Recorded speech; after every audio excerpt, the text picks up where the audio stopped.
꼼꼼하고 똑똑하게 마음을 담아 중개하는 당신의 공인중개사 도울손 인사드립니다. 내년 연말 정도면 세종시 연서면 국가산단이 토지보상에 들어가게 되는데요. 농지대토를 준비하시는 분들이라면 지금부터 슬슬 준비를 하셔야 될 것입니다. 왜냐하면 내가 농지대토의 대상이 되는 것인지 어떤 농지가 농지대토 대상인지를 정확히 알으셔야 준비가 가능하고, 그리고 1년 전부터는 내가 대토할 대상의 농지들을 찾으셔야 되기 때문에 슬슬 좀 준비를 하셔야 되겠는데요.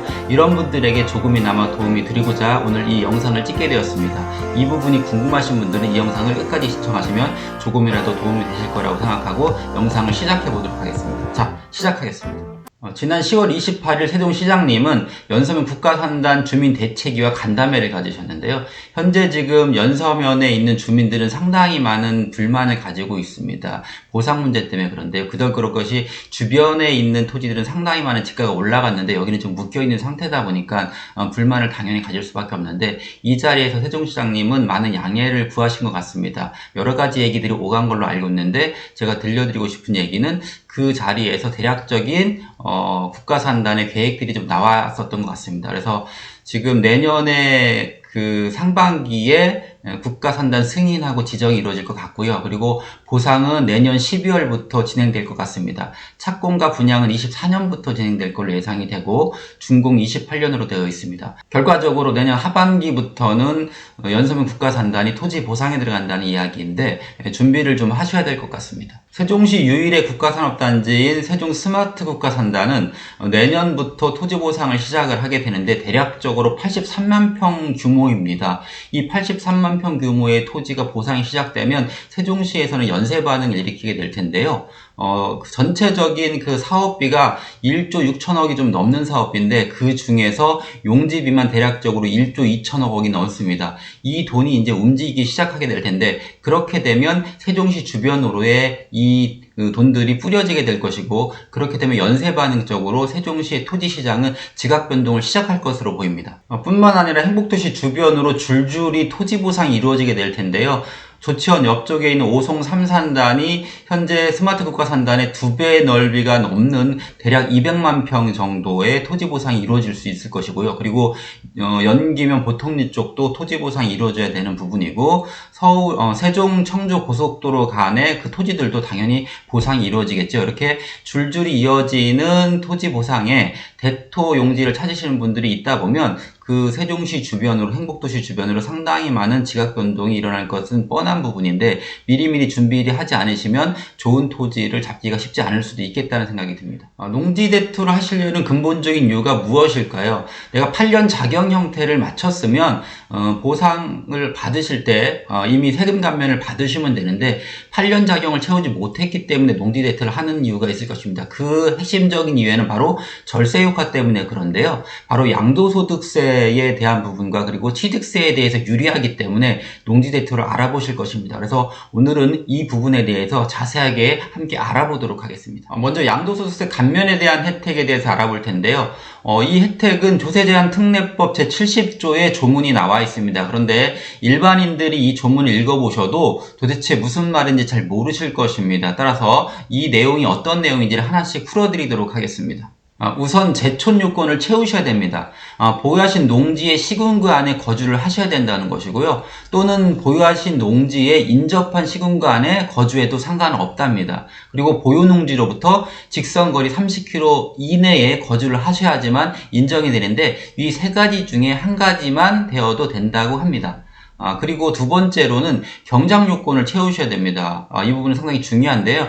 보유하신 농지가 일단 농지여야 되는데, 농지는 전답 과수원을 얘기하는 건데 그것을 직접 경작해야 됩니다. 그런데 사실상 그렇지 않고 농지로 쓰이는 놈이면은 봐준다고 합니다. 그리고 또 한 가지, 소유농지에서 직접 경작을 해야 되는데 2분의 1 이상을 자기노동력을 채워야 된다는 거죠. 즉 배우자나 자녀 경작은 인정해 줄 수 없다고 하니까 이 부분도 체크를 좀 하실 필요가 있고요. 그리고 다른 일로 벌어들인 소득이 1년에 3,700만 원이 넘어버리면 인정이 안 됩니다. 따라서 주업이 농업인들에게 혜택을 주는 것인 만큼 이 1년의 소득 제한에 걸려있는 부분들은 꼭 체크하실 필요가 있을 것입니다.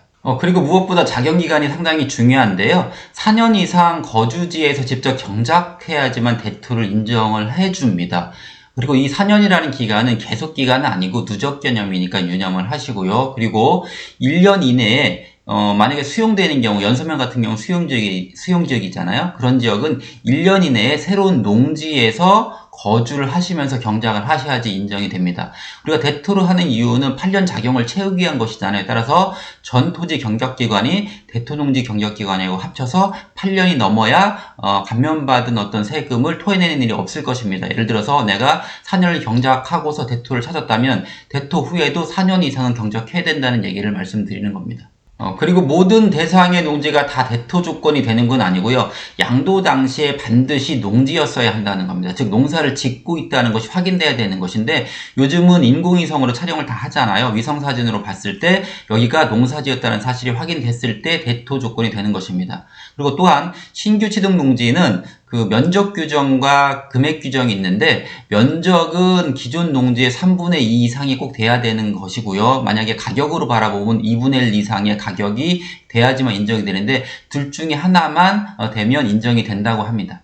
또한 감면 대상 제외 토지가 있는데요. 쉽게 말하면 이런 지역들, 그러니까 시 지역은 안 된다는 거죠. 즉 시에서 주거지역이나 상업지역, 공업지역 안에 있는 농지는 농지로 보지 않는다는 겁니다. 개발이 앞으로 될 거라고 예상이 되고 이미 지가가 높기 때문에 이런 부분들은 농지의 대토 대상이 되지 않는다는 것을 확인하실 수 있고요. 그리고 아까도 말씀드렸듯이 소득에 주의해야 되는 부분들이 연간 사업소득과 근로소득의 합산금액이 3,700만이 넘는 해는 경작기간에서 빼버리기 때문에 내가 계속 경작을 하였다고 해서 그 4년이라는 기간은 이 연간 3,700만 원이 안 됐을 때 기간이 합산이 4년이라는 것을 말씀드리는 것입니다.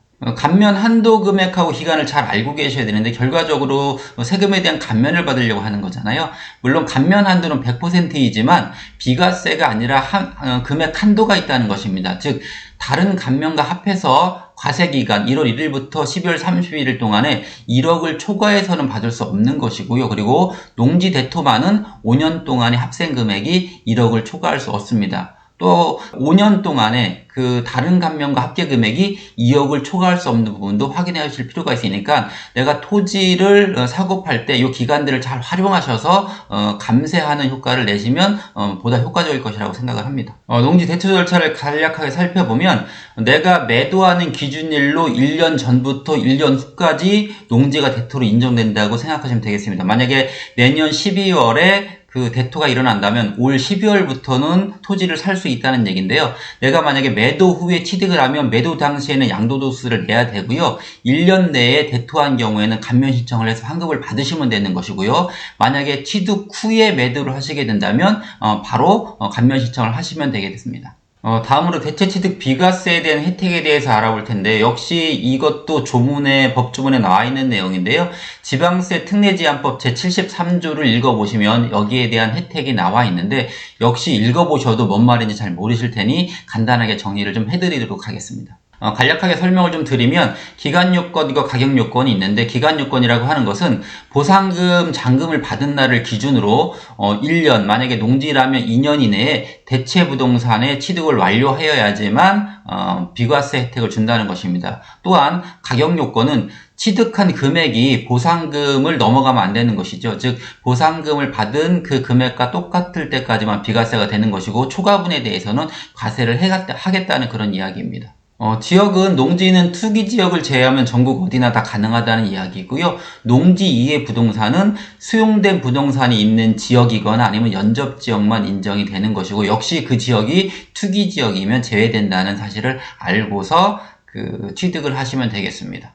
오늘 여러분들과 농지 대토에 대한 조건들을 좀 알아보고 어떤 혜택들이 있는지를 좀 살펴보았는데요. 다시 한번 영상을 꼼꼼히 보시면서 확인해 보시고 감면이나 아니면 비과세 혜택들을 놓치지 않으셨으면 하겠습니다. 즉 항상 우리가 부동산을 사고 팔 때는 세금과 관련된 부분이 있는데요.